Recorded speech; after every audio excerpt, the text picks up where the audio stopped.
तो स्टूडेंट्स, आज मैं 10th क्लास के साइंस के कुछ क्वेश्चंस करवा रहा हूँ। तो पहला क्वेश्चंस बहुत ही ज़्यादा इम्पोर्टेंट है, ये लाइट चैप्टर का है और इसमें से एग्जाम्स में एक क्वेश्चन 100% आता है। तो इसके लिए कुछ रूल्स है जो आपको फॉलो करने पड़ेंगे और बहुत ही ईजी है, आपको करने में इसमें कोई परेशानी नहीं होगी। सबसे पहले किसी भी न्यूमेरिकल्स में हम ये देखते हैं, साइंस का अगर होता है तो इसमें गिवन क्या है। तो जो निकालना है वो तो बात की बात है, पहले गिवन देखिए क्वेश्चंस क्या है।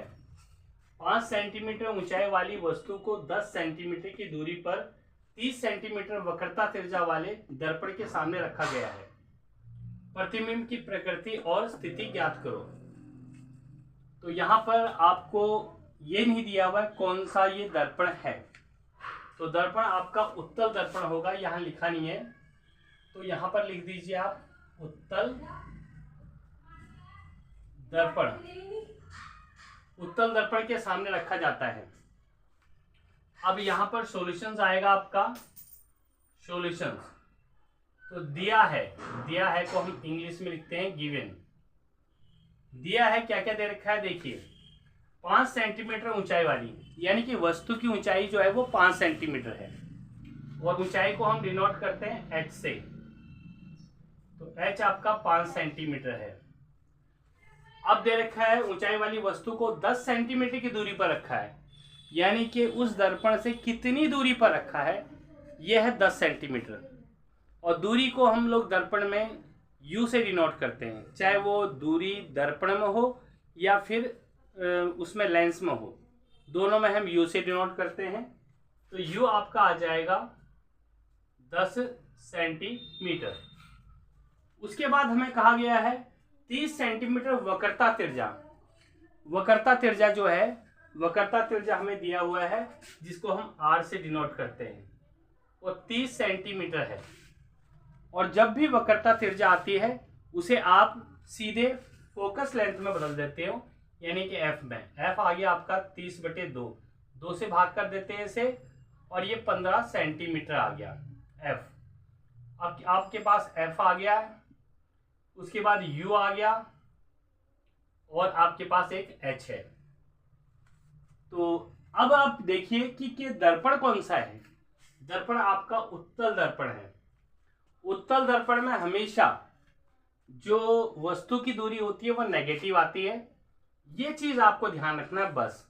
अवतल और उत्तल दर्पण में हम किसको नेगेटिव लेते हैं, किसको पॉजिटिव लेते हैं, बस सिर्फ इतना याद रखना है। ये हो गया आपके पास, u भी दे दिया, f भी दे दिया और h भी दे दिया। अब हमें निकालना क्या है, प्रकृति और स्थिति। तो यहां लिखेंगे हम जानते हैं हम जानते हैं 1/f equal to 1/v plus में 1/u। ये आपका दर्पण फार्मूला है। कोई भी दर्पण का, चाहे वो अवतल दर्पण हो या फिर उत्तल दर्पण हो, यानी कि कॉनकेव मिरर हो या कॉन्वेक्स मिरर हो, तो आपका फार्मूला यही यूज होगा। तो अब देखिए यहाँ पर f आपको 15 दिया हुआ है, तो इस फार्मूले के अकॉर्डिंग ये 15 आ जाएगा इक्वल टू 1/v हमें दिया नहीं है और u का मान हमारे पास है -10। 1/15 इक्वल टू 1/v प्लस और माइनस आ जाएगा आपका 1/15। इस -1/10 को आप लेफ्ट हैंड साइड ले जाएंगे तो प्लस का हो जाएगा, 1/v आ गया। इसको अगर सॉल्व करते हैं, एलसीएम लेके कर लो या क्रॉस कर लो, 15 10 जा 150, क्रॉस करेंगे तो 10 प्लस में क्रॉस में 15, 1/v 25/150 इक्वल टू 1/v। इसको कैंसिल कीजिए, ये 6 टाइम आएगा, 1/6 इक्वल टू 1/v। तो v इक्वल टू आपका आ गया 6 सेंटीमीटर। v जो निकला है वो डिस्टेंस ऑफ द इमेज होती है, यानी कि प्रतिबिंब की दूरी, कितनी दूरी पर प्रतिबिंब बना है। तो ये 6 सेंटीमीटर आ गया। बस इतना आपको निकालना है। दो चीजें आपको दी जाएंगी, u और f।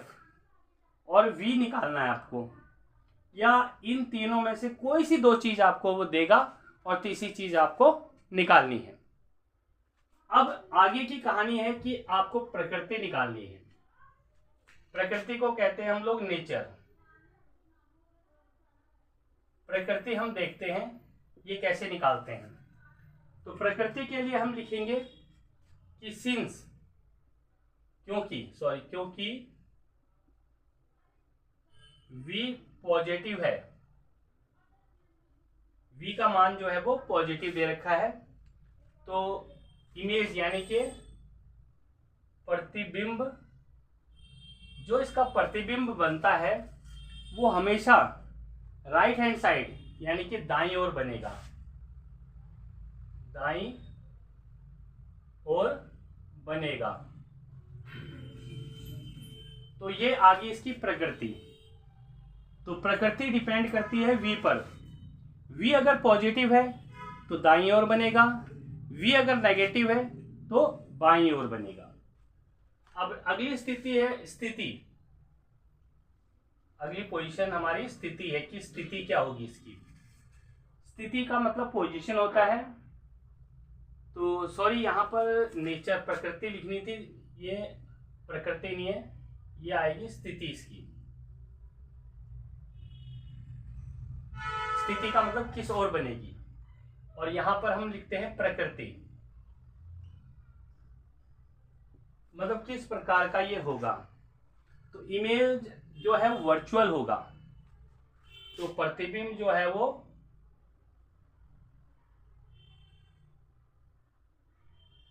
आभासी होगा, आभासी बनेगा। तो ये दो चीजें आपको निकालनी थी। एक निकालनी थी उसकी प्रकृति, दूसरी निकालनी थी स्थिति। तो बहुत ही इंपॉर्टेंट क्वेश्चंस है, और इस चैप्टर से 100% मिड टर्म में भी और 100% एक क्वेश्चन जो है वो फाइनल एग्जाम्स में भी आता ही आता है। तो अब आपको समझ आ गया होगा कि हम स्थिति कैसे निकालते हैं और प्रकृति कैसे निकालते हैं। अगर यहाँ पर v नेगेटिव आता तो हमारे प्रतिबिंब जो है वो आभासी लिखा है यहाँ, तो वास्तविक बनेगा, उल्टा हो जाता है।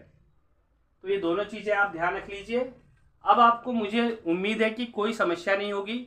जब भी मिरर वाला यानी कि दर्पण वाला कोई क्वेश्चन आएगा, और चाहे वो अवतल दर्पण हो चाहे उत्तल दर्पण हो, सिर्फ आपको क्या ध्यान रखना है कि उसके अंदर साइन हम कौन से लगाते हैं।